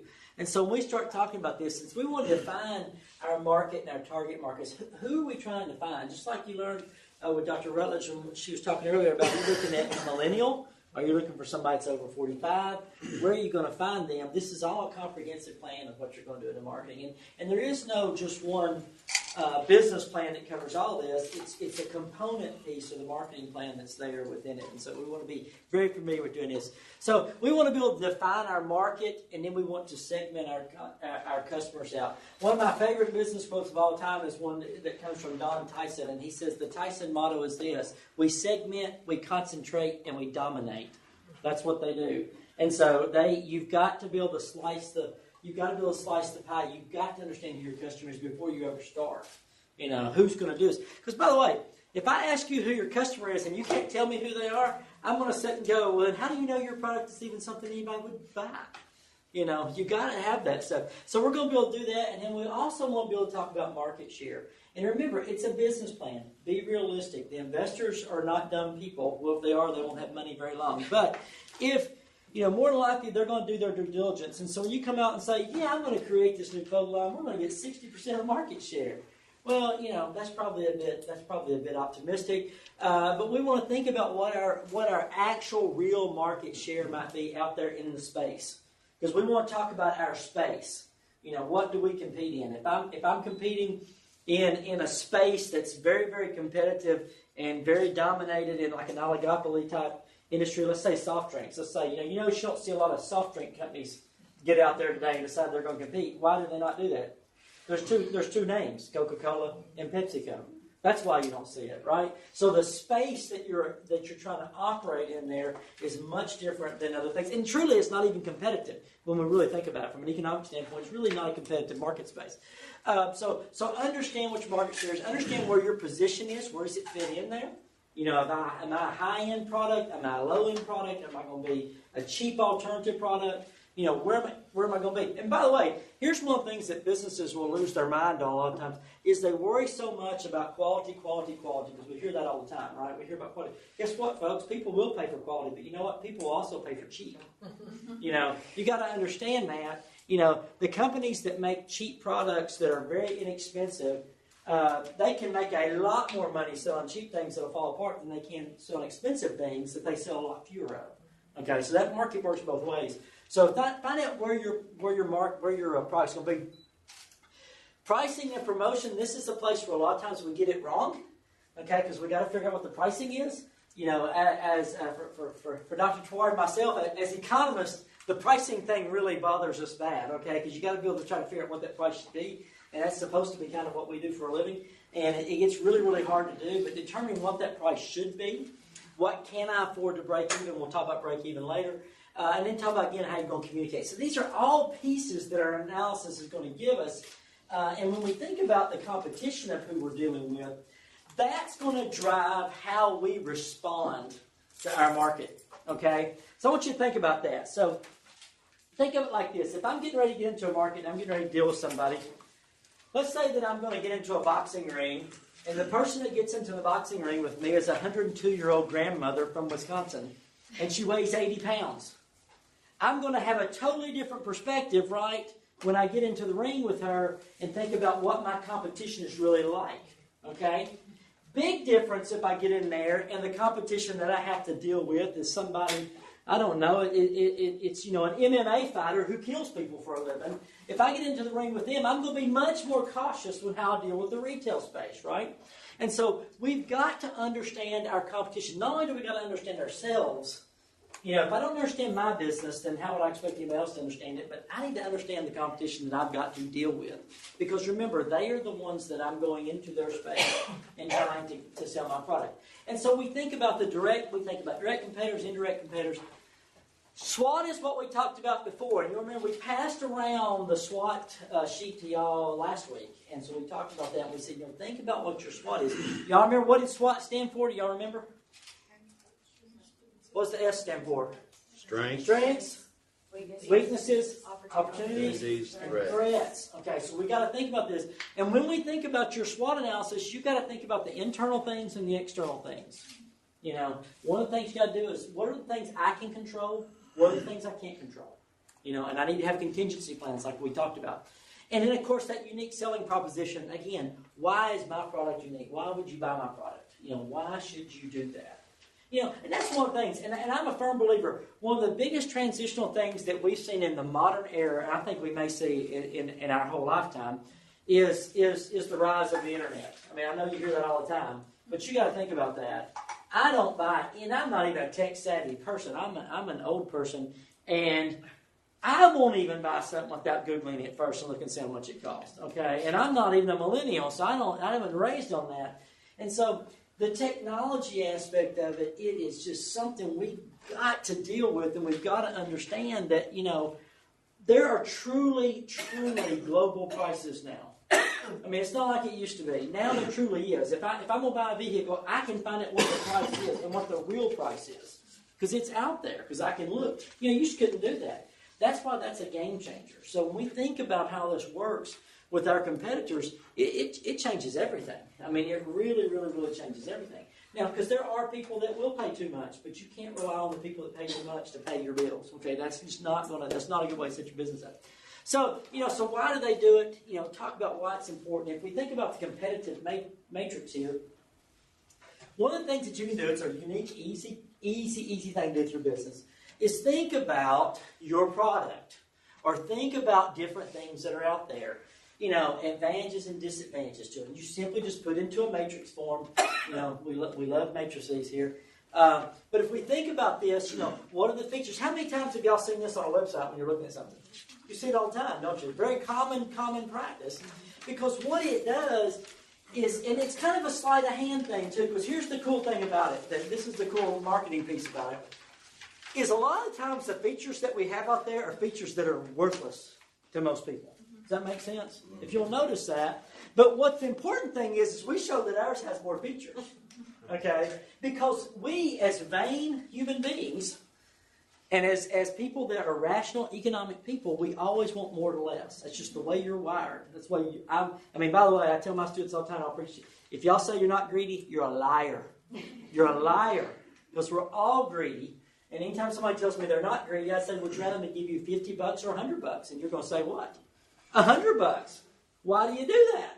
Because we're greedy. We have self goals that we do. And so something about us triggers that when we see it's got, this one has 12 features, that one has 11. Now granted, the 12 features is nothing I've never used, but I've got to buy it because it's a better product.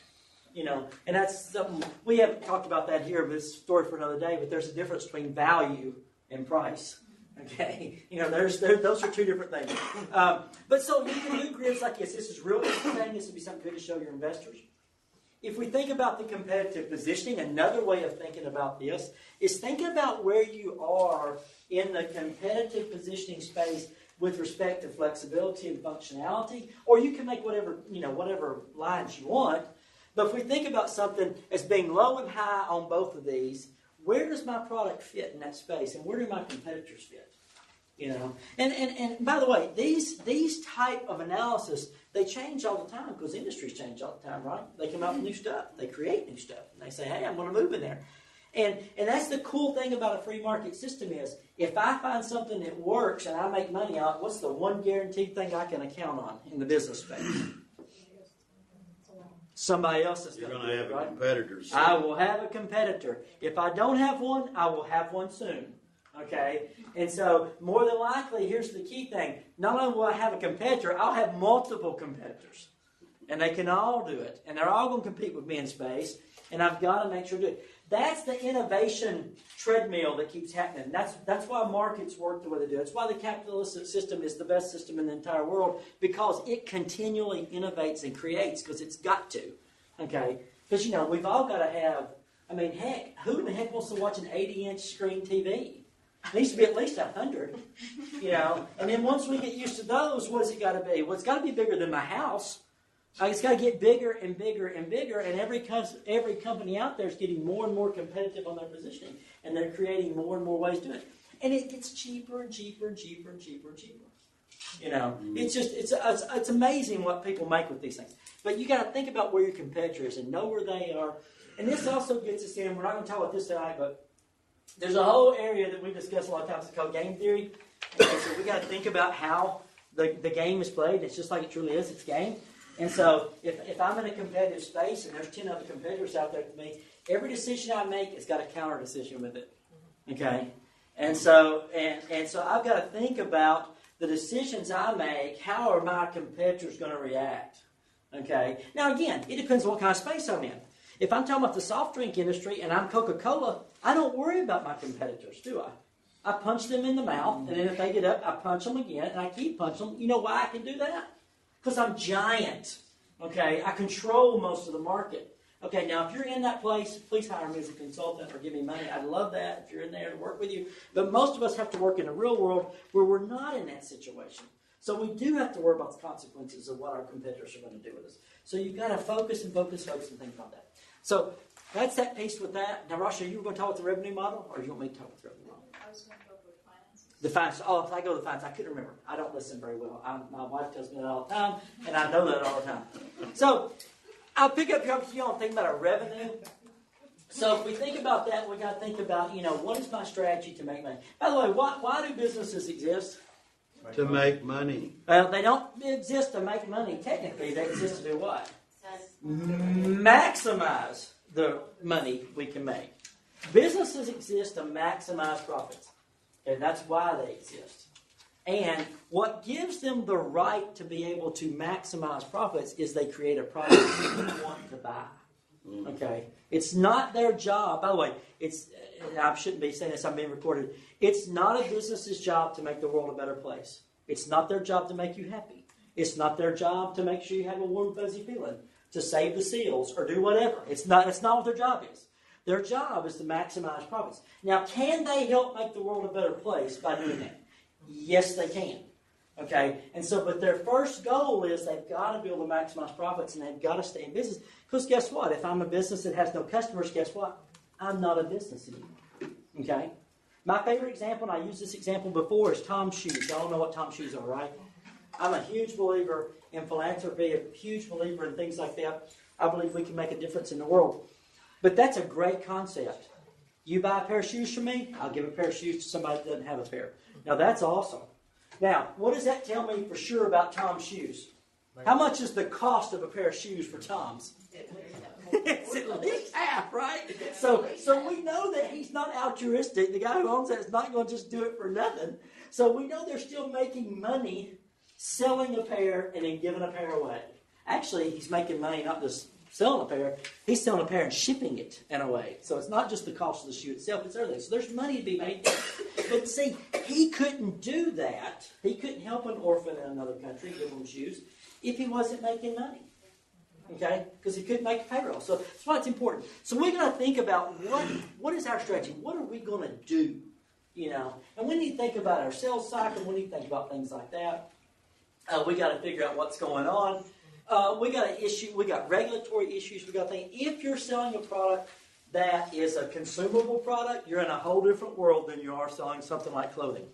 Okay? By the way, if you're selling a product that people consume and they have the ability to get sick when they eat it and sue you, you got a whole different set of circumstances you got to deal with. If you're selling a product that has a byproduct with it, the creation process, I used to be part of a feedlot research group in Texas, and we did research on feedlots. You know the biggest problem with feedlots? It's not the cows. What's the biggest problem with feedlots? Manure. The manure. That's exactly right. That's all we dealt with. All the research we did and all the problems we had all dealt with environmental regulatory issues. So it wasn't about the other things, it's those things. So make sure you understand your regulatory environment. Know what your responsibilities are. And the thing I'll give you on this, on the regulatory environment, always remember, ignorance of the law is not a defense of it. Never, ever, ever is it. You can't say, man, I didn't know I couldn't do this. Or as George Costanza would say, was that wrong? If I would have known that, I probably wouldn't have done it. You have to be a Seinfeld person to get that reference. But if you watch Seinfeld and hear what George would say, was that wrong? That just doesn't work. The other part we got to think about is the management team. And here's one of the things that you all know this already. People do not invest in products. They invest in people at this stage at least. If I'm starting out and I'm coming to Tommy Cates and I'm saying, Tommy Cates, you're a billionaire and I need some money from you. And I say, I got this great product. Tommy he doesn't believe in the product. He's got to believe in me. Because I'm the one that came up with it and I'm the one selling it. I'm the one that believes in it. So you've got to think about this. So the people you surround yourself with are essential. So some of the management team we got to think about, you need to have people that offset your weaknesses. You don't have to be Superman. You don't have to do everything right. You just got to know the right people that can do it. So think about your structure. We typically look for flat structure, especially in startups. Nobody wants to invest in something that has way too many levels of management. Because you know what that breeds into? Is money. Okay, so it's like, well, yeah, I've got 3 vice presidents that work. Well, then what do you do? That's what you got to say. So organizational structure, the management team have good people. Make sure we got expertise and make sure we have good personnel plans. By the way, your greatest strength in your business will be your people. Your greatest problem in your business will be your people. Okay? It always will be. And remember I told you last time, if you're in business with your family, God bless you and help you. That's going to be, because remember I told you, you can fire your brother, but they're still your brother. And so you got to deal with that. So when we think about strategic plans, we've already talked about SMART goals. Y'all talked about those before, and we're not really going to go into those. But when we think about our plans, short-term versus long-term, businesses, one of the problems we have in American businesses, and it's not a problem, I guess, per se, but it could be, is we really focus heavily on short-term business planning. And the reason why we focus on that is because managers and people that work in businesses get paid based on their performance in the here and now. Okay? That's also why they move and they change and they transition jobs. So the thing is, hey, they may figure out a way to make more money this quarter, they get a raise or they get a promotion, and then that's not their problem anymore. They're gone. So that's a perpetual problem we have in the business world. Well, as the owner of the business who's putting your business plan forward, you've got to think about the long-term goal, because it's not a short-term thing for you. Or if it is, you're really going to be short-sighted, never going to make it. But make sure you have those smart goals. Make sure we know that. And then we turn it over to Dr. Troy, the one who knows more about this stuff than I do. So you take care of the financial part. I had to teach a finance class for a professor today, and I realized how dumb I was. Yes, I'm glad I'm not doing the finance part. Okay, I know we are cutting close to time, so I'll keep it short. Just wanted to put in some big highlights and wanted to put some pictures and some charts that may be useful. They are also part of your handout. But the financial plan is kind of the most essential because, we have talked about a big story about how nice our product is, what are we selling, what are the nice things we are doing with it, why we are interested in it. That's our personal story. But eventually it comes back to numbers, right? Because like Dr. Melon was saying, eventually businesses are the ones that are want to maximize their profits, right? So coming back to numbers. Now, those are some things that you must put on your business plan. And like I said, depending on what you are selling, there might be some things that you want to highlight more, while there may be some that you want to highlight less. But there's definitely something that you want to put, such as important assumptions. So these are things which are talking about, what your business is actually going to cost, right? That is some of the most important thing.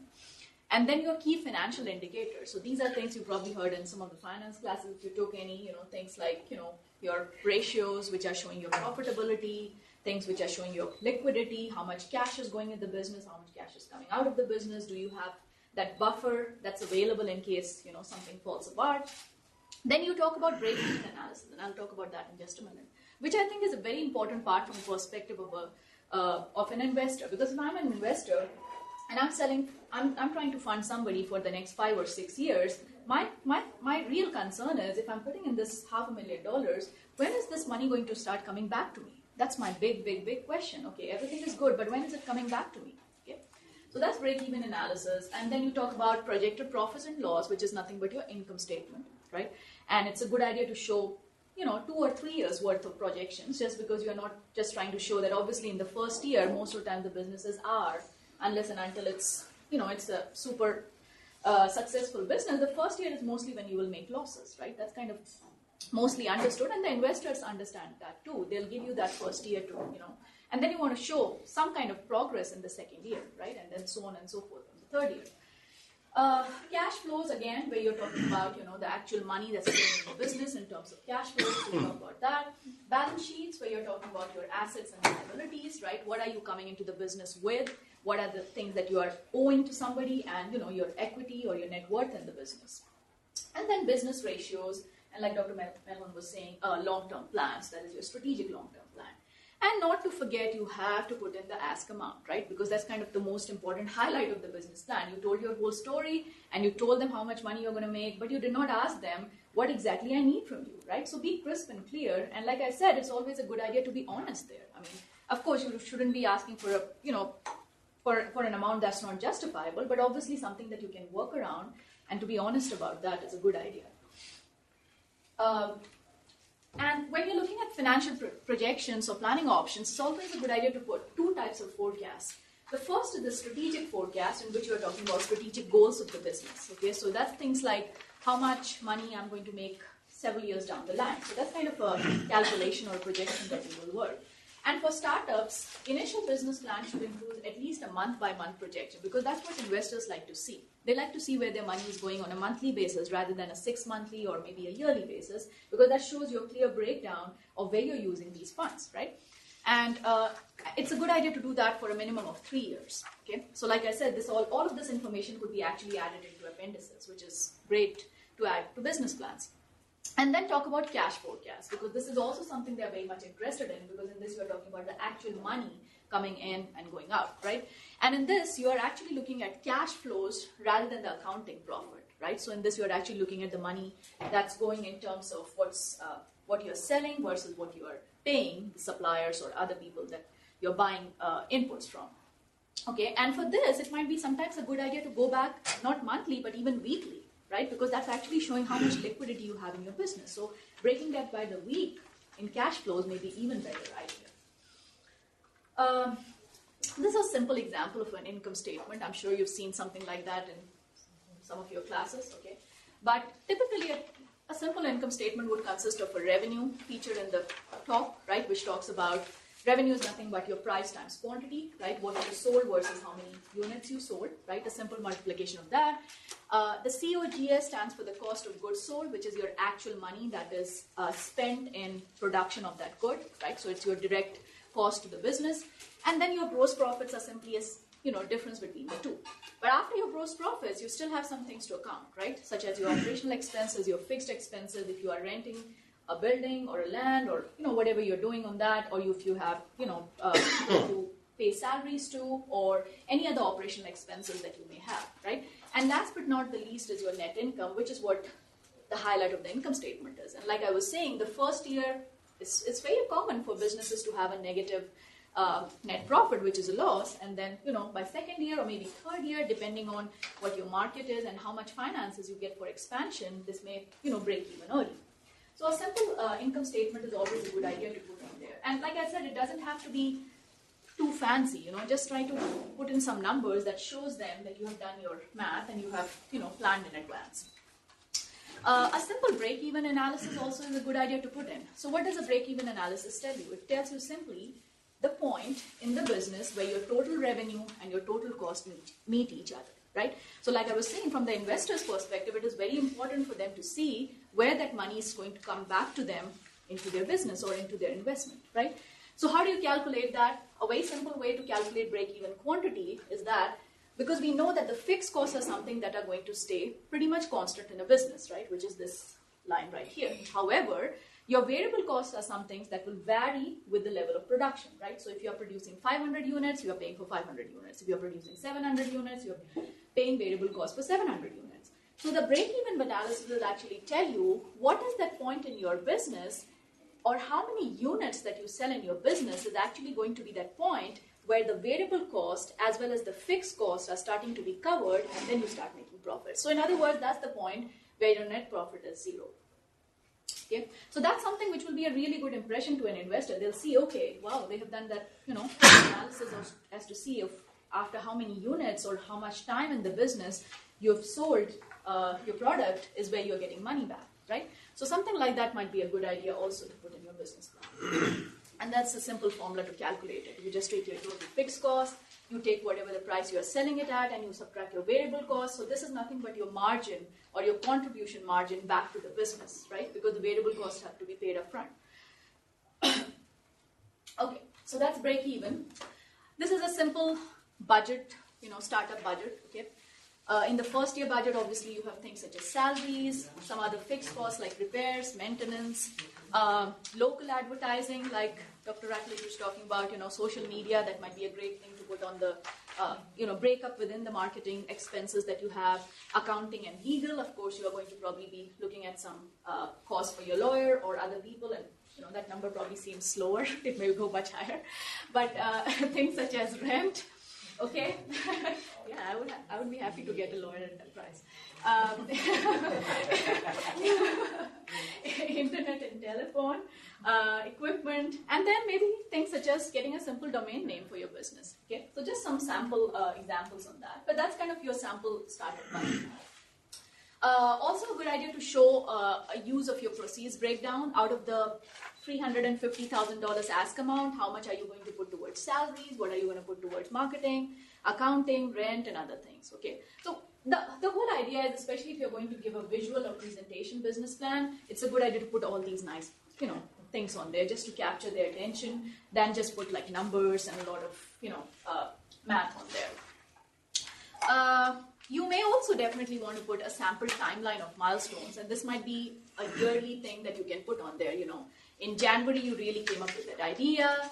By the time you did your primary research, it was about half the year was gone. Then you did some feasibility analysis, maybe gave out some samples, or did some test runs, some relationships that you secured. You actually created your business plan. You did a little prototype demo, right? And you did some fundraising, maybe over the course of 2 or 3 months. Then you did some initial marketing. Then you did some initial contracts. So that also shows a very well planned strategy, and you can use this template, or you can use a Gantt chart in Excel, which is one of the most standard ways of doing it these days. Probably there's different softwares you can use, but Excel has a very simplistic way of doing it, so you can use those Gantt charts in Excel. You can also add a value-added milestone. I like this for a business plan, because if I'm looking at again towards the financials, although I'm showing things at the end of the first year, but what about things down the line, right? Where the first year is where you're actually developing your product, which is your initial milestone. Then you do some beta testing, then you do some sales. By 2018, you are probably kind of reaching your break even. So that's good for them to see again, right? And then you're asking for some more financing, which is almost double or more than double of what you asked earlier. So you have some kind of a plan showing them when you are going to be making more profits, or where you're going to be breaking even. So these kinds of schematics are great to put in the business plans. Appendices, like I said, are again, things that support your actual business plan. Whatever you do not want to put into the business plan, or it makes it look too bulky, just add an appendix section. They can always go back and refer if they need to, right? So contractual agreements, letter of intent, partnerships.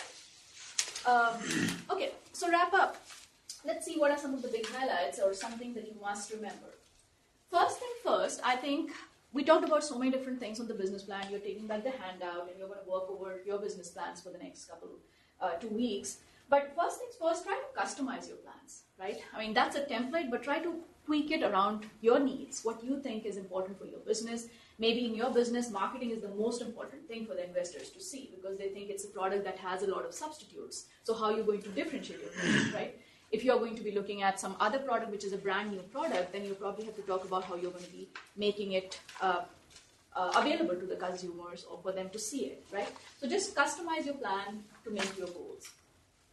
Always, always, always think from the investor's perspective. Just step into their shoes and think that if I'm going to be putting this much money in my business, what are the things I want to see in this plan, right? You're not going to make that investment without, doing that analysis. So think from their perspective.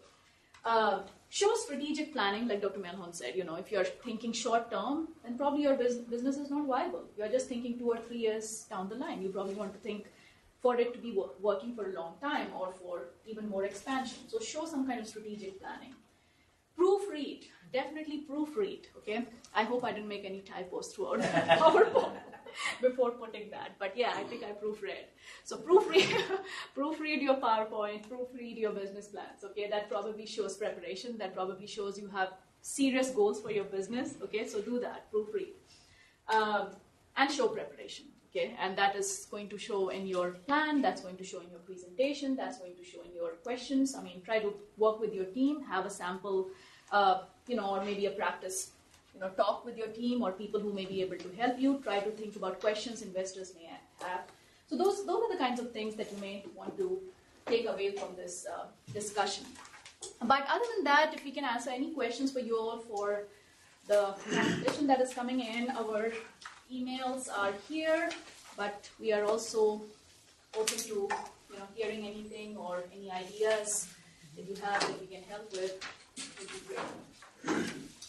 That's pretty much it. Anybody have any questions?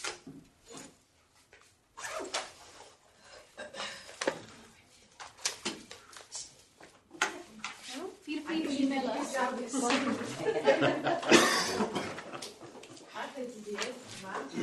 I have some extra support material that goes exactly along with what they were talking about. Both Joy, or Dr. Milhorn and Dr. Moore were talking about.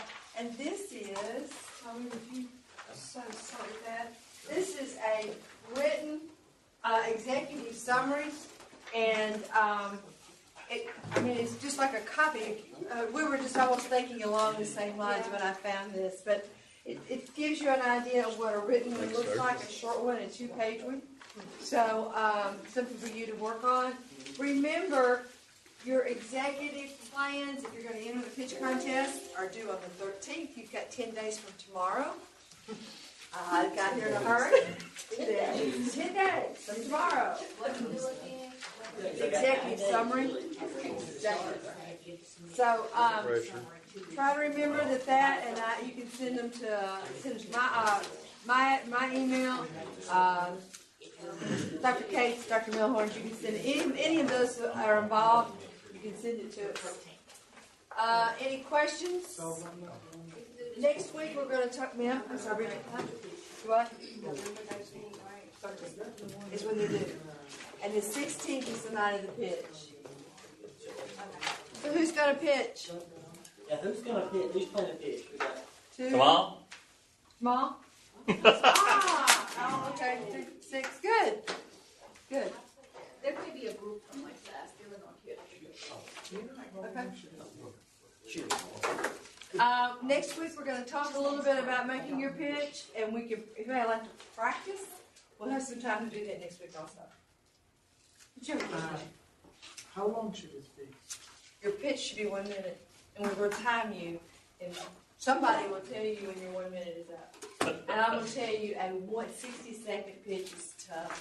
Yeah. Yes, it is tough. We've not made it easy, but it is tough.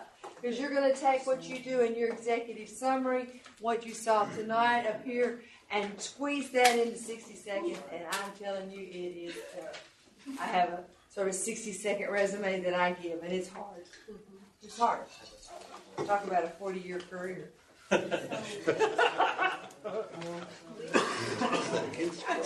Did everybody fill out their name? Drawing? Yes, you may use a PowerPoint. I don't recommend if you use a PowerPoint. You're going to have to go right through it. So, Yeah. all you got to do is click. What are you drawing? It's a But you $50 can. Walmart gift card. Right, I wouldn't use very never good. win They should be on anything. the table out there. I come in late, so I should be penalized. Did you get I'm not a student Dr. anyway. Mullins? Here it is, I got it right here. Not filled out your slip. What do I put on it? Your name. That's it? Or you can put Gay's name on here, she can enter one. Oh, that's a wonderful. I like this. Thank you. Okay, it's not mine. Oh, I'm sorry. Hey, Carol, you got another one? Did you ready? I did. Give it to her. You don't get the drawing, you got Oh. Everybody else? We fill this out for you.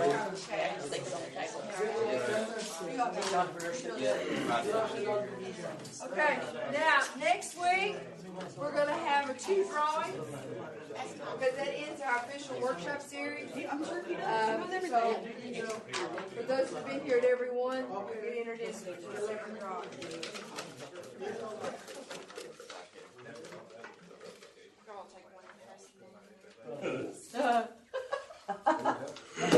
Beverly Meadows. Like she did. I did. Oh, I Gosh, could you pass that back there to me? Thank you all. That's where that battery done. You have anything else to say, Dr. Katz? No, I don't. Just, if you want to talk about a business plan, come catch me or Dr. Milhorn or I Dr. can come, Quarry and or I can come to Carol. White. I can come to campus anytime. You know, we want to help you try to make a business plan. And we're not talking about, we're talking about a page, 2 pages. You know, is the big thing for this round. But you need to begin to think, and what really happens when you start working on these business plans is that all the parts begin to fit together. And if they don't fit together, it's not going to be very successful. But, and that's what your business plan makes you think about these things. All right? Question? See you next week. Oh, did they get the survey? You do the survey? Yes, I'm out. right here. Oh, I'm sorry. I forgot to. Finish, do your surveys before you leave. I forgot to remind her. Daniel Holly.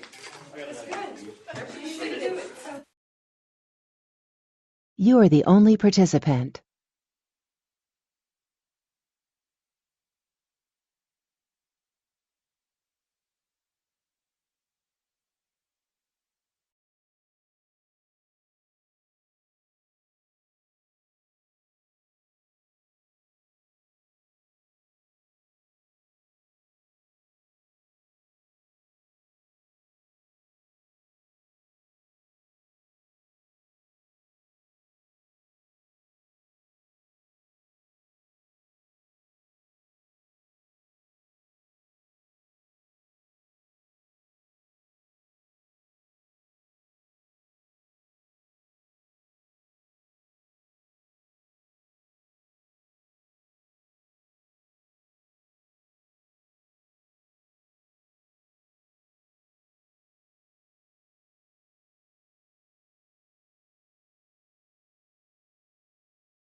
Your meeting has ended.